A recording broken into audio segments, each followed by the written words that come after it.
Los Angeles, the city of angels. A city built on dreams, some that shine bright and others that quietly break. Behind the glamour of Hollywood, behind the palm-lined streets, behind the endless California sky, lies a truth most people don't want to see. Every night, in this city of 10 million, tens of thousands search for a place to rest. On sidewalks, under bridges, in cars that no longer move. These aren't shadows. They're not statistics. They are people, with names, with stories, with lives that once looked a lot like ours. Some were teachers, some were soldiers, some grew up in this very city, until the system slowly pushed them out. For some, homelessness was a last resort. For others, it wasn't even a choice. They fell into the abyss, and no one reached out a hand. This isn't just a story about poverty. It's about the growing distance between hope and reality, between those who live inside and those who sleep outside, between the promise of the American dream and the reality behind the curtain. This is the side of Los Angeles we rarely see. They're unheard stories, and today we listen. Cut to busy LA streets, then to tense lining sidewalks. Los Angeles is home to over 10 million people, but for about 70,000 of them, the word home no longer exists. They live without roofs, without safety, without certainty.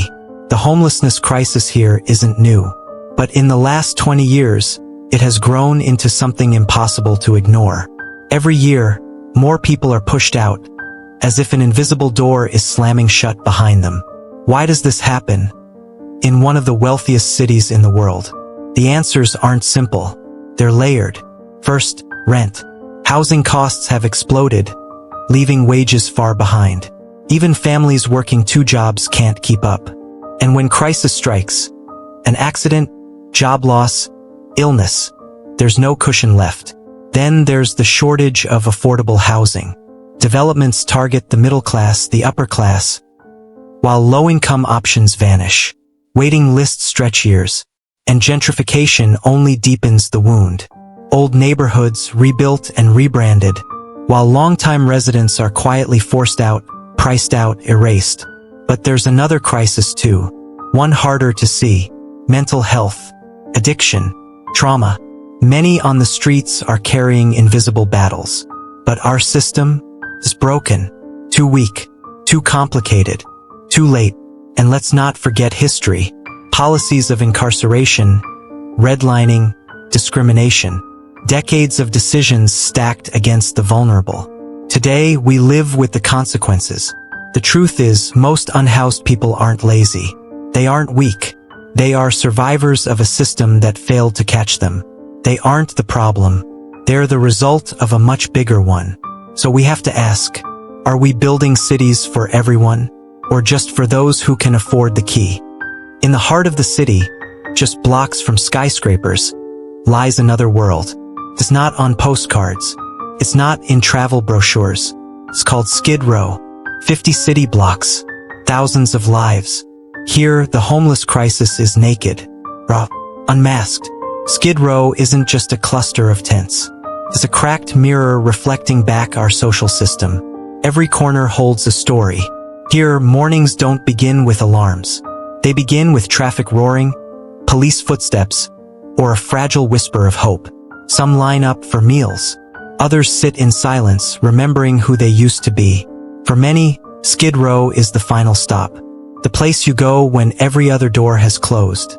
Shelters deny you because of addiction. Landlords reject you because of illness. Years without an address strip you of your very identity.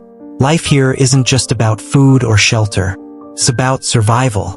Surviving theft, violence, harassment, even surviving the sweeps, when belongings are thrown away in the name of cleaning up the city. Tents are packed tight. Privacy is a luxury. At night, laughter mixes with screams. And always, there's the fear of losing what little you have. And yet, amid despair, there's something else. Solidarity. People sharing bread. Watching each other's backs. Community built in isolation. That's the irony. In a city that promises everything, those with the least give the most. Skid Row isn't proof of failure. It's proof of a system that never made space for the most vulnerable. It's a voice we've ignored for too long. Maybe it's time we listened. There is no single face of homelessness. It doesn't belong to one type of person, one story, one mistake. Could be anyone. Raymond, 54 years old. Once a printer. Once a homeowner. Once a father. When his company went under, he lost his job. Then his house. Then his marriage. Then his place in the world. First, he lived in his car. Still dressed neat. Still searching for work. But when the money ran out, so did the car. And the pavement became his bed. "I'm not lazy," he said. "I just ran out of places to go." One unlucky break, and an entire life unraveled. Then Lisa, 28. She came to LA with one dream, to be a nurse. Fresh out of nursing school in Arizona, she thought the city was her chance. But high rents crushed her before she could even begin. Low wages, long hours, and then violence from someone she once loved. She fled. She hid, until a subway station felt safer than home. "People think I'm a drug addict," she said. "But I'm just tired. The world is too harsh for me. But one day I'll finish school. One day, I'll help people." Inside her torn backpack, Lisa still carries her nursing books. Not because she needs them now, but because they remind her she once had a future. Raymond, Lisa, their faces don't fit the stereotypes. And that's why they matter. Because they remind us, this can happen to anyone. They aren't the problem. They're the warning. This crisis didn't happen overnight. It's decades in the making. Billions are spent each year housing, rehab, assistance programs. And yet, the numbers rise. Why? Part of the answer is bureaucracy. Programs are buried in red tape.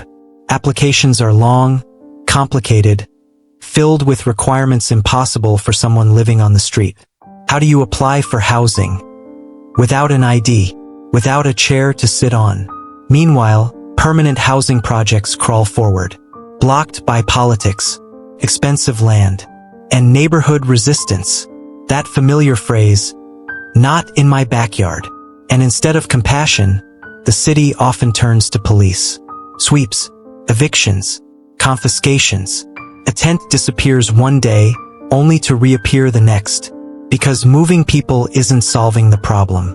Approaches shift, housing first, enforcement, assistance. But what's missing? Consistency, courage, humanity. People ask, if billions are being spent, where's the change? The truth is, the money is scattered, fragmented. A patchwork of agencies, contractors, and disconnected policies. And the crisis continues. But change doesn't only come from government. It also rises from below. From ordinary people who refuse to look away. Across Los Angeles, small movements are rewriting the story. The Midnight Mission. Since 1914, serving thousands of hot meals every day. Offering shelter, counseling, job training, addiction recovery. LA Can, the Los Angeles Community Action Network. Led by those who've lived it. Fighting for civil rights. Resisting evictions. Building awareness neighbor to neighbor. New ideas are sprouting too. Tiny home villages, rows of small, simple shelters. Each with beds, electricity, services. Not luxury, but dignity, privacy, safety. Technology lends a hand. Apps connecting unhoused people with open beds, food, medical care. Local businesses join in. Not with massive checks, but with something even more powerful. Jobs, training, a second chance. Because sometimes the first step out of homelessness is being seen again. And maybe the greatest solution of all is human connection. When someone is acknowledged, when someone is treated as a neighbor, not a nuisance, as a person, not a problem. No, these efforts won't end the crisis tomorrow, but they show us the path forward. That big change begins with small steps, taken not just by those in power, but by those who care. Too often, we treat homelessness as a personal failure. But if we look closer, it's bigger than that. It's not just an individual tragedy. It's a wound in the soul of the city, We've let a divide grow, those with homes, those without. Two worlds, living side by side, but worlds apart. Children grow up in limbo, learning without stability. Hospitals double as shelters, straining public health. Law enforcement and emergency services drain millions every year, far more than permanent housing would cost. When people live on the streets, they can't work. They can't contribute. Their potential disappears. And the city loses more than money. It loses humanity. Because homelessness isn't about them. It's about all of us. Behind every torn tent is a dream that once was. Behind every blanket on the sidewalk is a story worth hearing. We live in a world obsessed with speed, with success, with bright lights. But what does it say about us if thousands sleep under the open sky in the so-called City of Angels? Homelessness isn't destiny. It isn't just a statistic. It's a mirror. And what we see inside that mirror reflects who we are. We can wait for leaders, or we can start here, with us, with empathy, with action, however small. Because the true measure of a city isn't its skyline. It isn't the Hollywood sign. It isn't the glow of its lights. It's how it treats the people who have nothing left. We may not save everyone, but if we can save one life, give one person hope, isn't that enough to change the world? Even just a little? Los Angeles belongs to all of us. Even those who, tonight, have no place to go. We may not save everyone, but if we can save just one life, give one person hope, isn't that enough to change the world?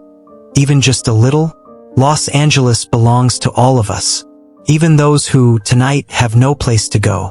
But here's the truth we don't want to face. If nothing changes, if the system keeps breaking, if the safety nets keep tearing, then the line between us and them will keep getting thinner. The tents you walk past today could be the roof you sleep under tomorrow. And that's the scariest part of all.